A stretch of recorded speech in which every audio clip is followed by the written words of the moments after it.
რატომ გეუბნებიან ნარცისისტები ერთ დღეს რომ უყვარხართ და შემდეგ უცხოდ წარმოაჩენენ თავს? რატომ გიზიდავენ ხოლმე და შემდეგ ცივად გშორდებიან? ერთი შეხედვით შეიძლება ჩანდეს, რომ ისინი უბრალოდ დაბნეულები არიან ან ვერ ხვდებიან, როგორ იგრძნონ თავი. მაგრამ სიმართლე ისაა, რომ საქმე სიყვარულში ან მათი გრძნობების რყევაში არ არის. ეს მათი თამაშის ნაწილია, მათი კონტროლის სისტემის ნაწილი. დღეს კი 5 მიზეზს გეტყვით. რატომ იქცევიან ნარცისისტები ასე? მიზეზი პირველი. კონტროლი უფრო მნიშვნელოვანია, ვიდრე სიყვარული. ნარცისისტებისთვის ურთიერთობების სიყვარულზე კი არა, ძალაუფლებაზეა.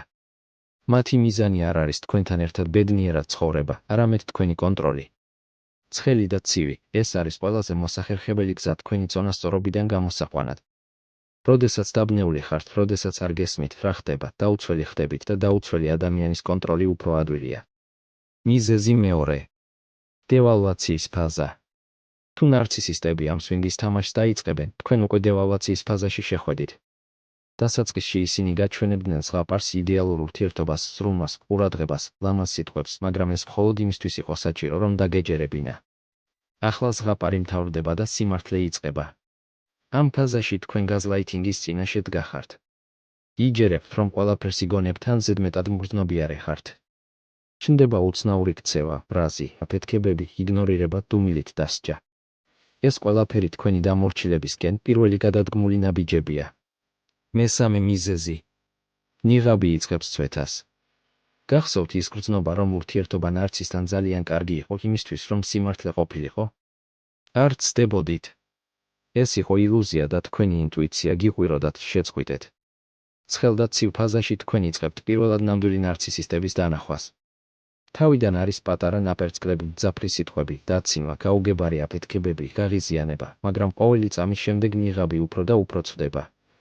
გარკვეულ მომენტში თქვენ ხედავთ, რომ გარეგნული კეთილგანწყობის მიღმა იმალება ადამიანები, რომლებსაც მხოლოდ ძალაუფლება აინტერესებთ.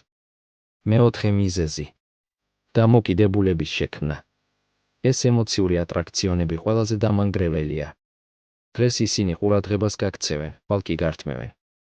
დღეს მომავალს გპირდებიან, ხვალ კი ახსნა განმარტების გარეშე ქრებიან. შფოთვა გიპყრობს.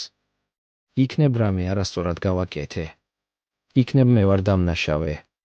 და ეს ზუსტად ისაა, რაც მათ სურთ, რომ ეჩვი შეგეპაროთ საკუთარ თავში, რომ სცადოთ მათი ყურადღების დამსახურება ჯილდოს სახით.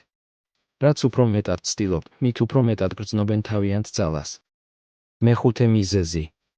მთელი ეს ქცევა განმეორებადი ნიმუშის ნაწილია. მნიშვნელოვანია გვესმოდეს, რომ ეს ატრაქციონები შემთხვევითი არ არის. ეს არ არის იმიტომ, რომ საკმარისად არ ეცადეთ, ან იმიტომ, რომ არ იციან რა სურთ. არა, ეს სცენარია. ნარცისისტები ამას ისევ და ისევ თამაშობენ სხვადასხვა ადამიანთან. დასასრული ყოველთვის ერთი და იგივეა.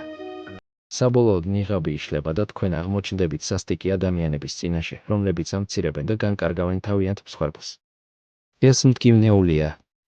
მაგრამ თუ გაიგებთ ნიმუშს, აღარ დაადანაშაულებთ საკუთარ თავს. იცით, საქმე თქვენში არ არის, საქმე მათშია. ნარცისისტები განაგრძობენ თქვენთან თამაშს, ზოგჯერ მოუნდებათ თქვენთან, ზოგჯერ კი განგდევნიან. მაგრამ ეს არ არის სიყვარული, ან თქვენს გრძნობებში, ან თქვენს მომავალში ეჩვის შეტანა.